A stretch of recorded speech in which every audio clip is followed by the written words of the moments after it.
हिंदुस्तान अपनी डाइवर्सिटी के लिए पूरे वर्ल्ड में बहुत पॉपुलर है और ये डाइवर्सिटी सिर्फ नेशनल लेवल पर ही नहीं, भारत के किसी भी स्टेट में देखने को मिलेगी। बात करें राजस्थान की कल्चरल डाइवर्सिटी की, तो यहाँ के अलग अलग एरियाज़ में अलग कम्युनिटीज़ के काफ़ी डिफरेंट और यूनिक कल्चर रिचुअल्स होते हैं। यहाँ की डाइवर्सिटी को लेकर एक बहुत ही पुरानी कहावत काफ़ी प्रसिद्ध भी है, कोस कोस पर बदले पानी, 4 कोस पर वाणी, मील मील पर बदले सभ्यता, 4 मील पर संस्कृति। यहाँ की कोई भी कम्युनिटी हो, कोई भी एरिया हो, सबके अलग अलग कस्टम्स और रिचुअल्स होते हैं और इन कस्टम्स रिचुअल्स के पीछे बहुत ही लॉजिकल रीजंस हुआ करते थे। आजकल की लाइफस्टाइल के अकॉर्डिंग लोगों को पता नहीं है कि इन रिचुअल्स के पीछे क्या रीजंस होते हैं, लेकिन फिर भी ये रिचुअल्स फॉलो किए जाते हैं और बहुत ही फैसिनेटिंग और हमारे कल्चर को एक अलग ही पहचान देते हैं। राजपूत वेडिंग्स में काफ़ी कुछ यूनिक रिचुअल्स, रस्मों रिवाज फॉलो किए जाते हैं। उनमें से कुछ यूनिक रस्मों को लेकर हम एक सीरीज़ बना रहे हैं। इस सीरीज़ में हम पूरी कोशिश करेंगे कि आपको इन रस्मों के साथ साथ इनके पीछे के लॉजिक्स भी बता सकें। तो प्लीज़ इस चैनल को सब्सक्राइब करें और राजस्थान कल्चर की खूबियों को सबके सामने लाने में हमारी मदद करें।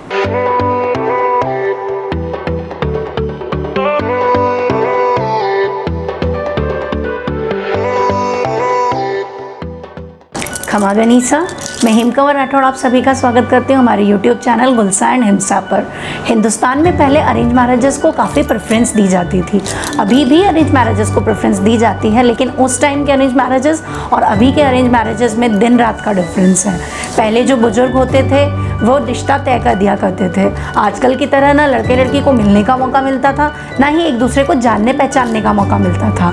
यहाँ तक कि पहले ना कोई फ़ोटोज़ होती थी, ना ही कोई कम्युनिकेशन का सोर्स होता था। तो शादी के बाद दूल्हा दुल्हन में एक दूसरे के बीच काफ़ी हेजिटेशन होता था, एक दूसरे को जानने में, एक दूसरे से बात करने में, एक दूसरे के पास आने में बहुत हेजिटेशन फील होता था। तो इसी हेजिटेशन को थोड़ा कम किया जा सके, इसीलिए जुआ जुई की रस्म खिलाई जाती थी। ये बेसिकली एक खेल ही है, तो आज हम इसी रस्म के बारे में बात करेंगे।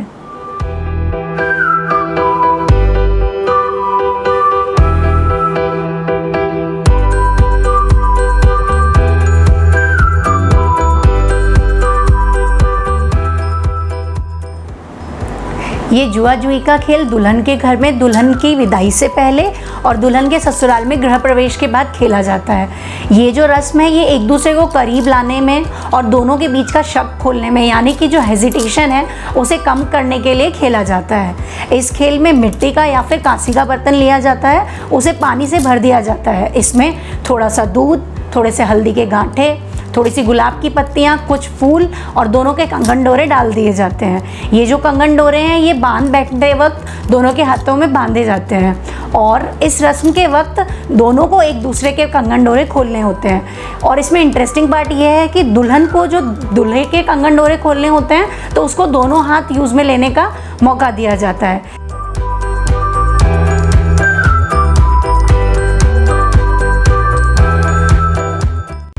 जबकि जब दूल्हे को उसका कंगन डोरा खोलना होता है तो उसे एक ही हाथ से खोलना होता है।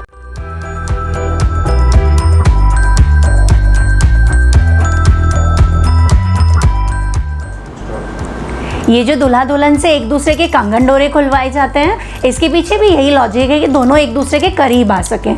कुछ लोग हमारे कल्चर और ट्रेडिशन को नीचा दिखाने के लिए कहते हैं कि ये जो रिचुअल्स हैं ये महिलाओं को दबाने का काम करते हैं, जबकि इन रस्मों से ही हमें एक झलक देखने को मिल रही है कि महिलाओं को हमेशा आगे रखा जाता है। जैसे कि अभी कंगन डोरे खुलने की बात कर रहे थे तो दुल्हन को दोनों हाथ यूज़ में लेने का मौका दिया जाता है और यहाँ तक कि जब फेरे हो रहे होते हैं तो शुरुआती फेरों में दुल्हन ही आगे होती है। इसी से हमें आइडिया लग रहा है कि हमेशा महिलाओं को आगे ही रखा गया है। वैसे ये एक अलग टॉपिक हो जाएगा, इस पर हम कभी और बात करेंगे। अभी हम हमारे जुआ जुई की रस्म पर ही आ जाते हैं। दुल्हन के घर पर दुल्हन के भाभीसा या काकीसा ये खेल खिलाते हैं और दूल्हे के घर पर दूल्हे के भाभीसा या काकीसा ये खेल खिलाते हैं। जब बर्तन में पानी और सारे सामान डाल दिए जाते हैं उसके बाद खेल खिलाने वाला इसमें अंगूठी, चांदी की अंगूठी या फिर सिक्का डाल देता है, जो कि दोनों को ही दूल्हा दुल्हन को विजिबल नहीं होती और दोनों को ये अंगूठी ढूंढनी होती है। और ये जो गेम है ये कई जगह तो 5 बार और कई जगह 7 बार खिलाया जाता है और जो इसमें ज़्यादा बार अंगूठी ढूंढता है वही गेम का फाइनल विनर होता है।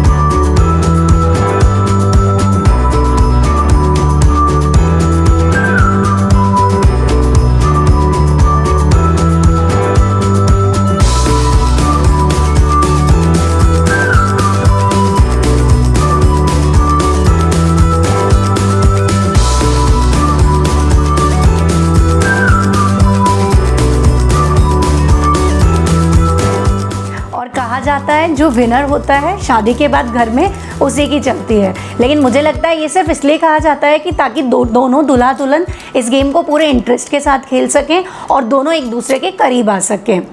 दुल्हन के घर पे जो दुल्हन की सहेलियाँ, दुल्हन के भाभी सा लोग और सारी महिलाएं दूल्हे के साथ हंसी ठिठोली करती हैं और दुल्हन के ससुराल में दूल्हे की बहनें, दूल्हे की भाभी सा लोग दुल्हन के साथ हंसी मजाक करके इस खेल को और भी रोमांचक बनाती हैं। और जब हमें ये खेल खिलाया गया था तब मेरे पेयर में मेरे हस्बैंड 5 बार जीते और मैं 2 बार विनर रही, और यहाँ मेरे ससुराल में वो 4 बार जीते और मैं 3 बार विनर रही। तो दोनों जगह वही विनर रहे और जीतने के बाद उन्होंने वो रिंग मुझे पहना दी। वैसे वो बोलते हैं कि उन्होंने मुझे जिताने की बहुत कोशिश की थी, यानी कि जब हाथ में अंगूठी उनके हाथ में आ गई थी उसके बाद भी उन्होंने पानी से वो अंगूठी नहीं उठाई और मेरे हाथ की तरफ कर दी।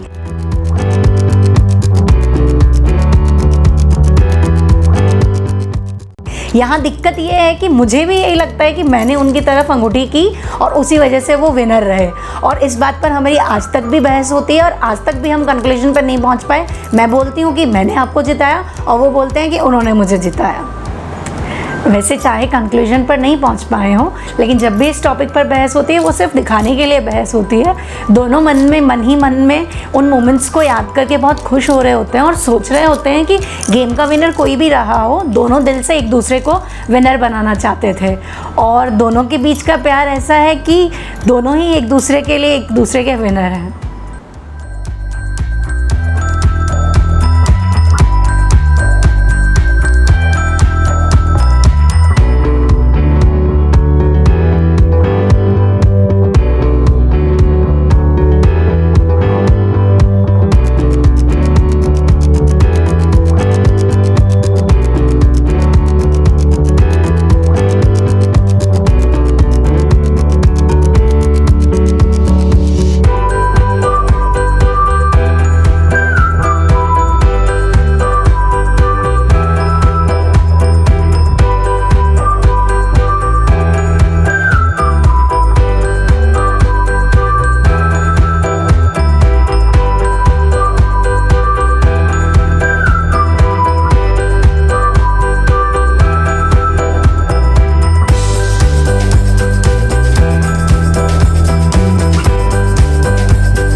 तो दोस्तों कैसी लगी आपको ये शादी की रस्म, हमें कमेंट बॉक्स में बताएं। और अगर आपको ये वीडियो थोड़ा सा भी अच्छा लगा हो तो इसे लाइक करें और अपने फ्रेंड्स के साथ शेयर करें ताकि वो लोग भी इन रस्मों के बारे में जान सकें। और Rajasthani culture, tradition, lifestyle, rituals, customs, इन सब के बारे में और भी वीडियोस देखने के लिए हमारा चैनल सब्सक्राइब करें और ऐसे ही नए वीडियोस के नोटिफिकेशंस आप लोगों को रेगुलरली मिलते रहें, इसके लिए बेल आइकन भी प्रेस करें। खमा गनीसा।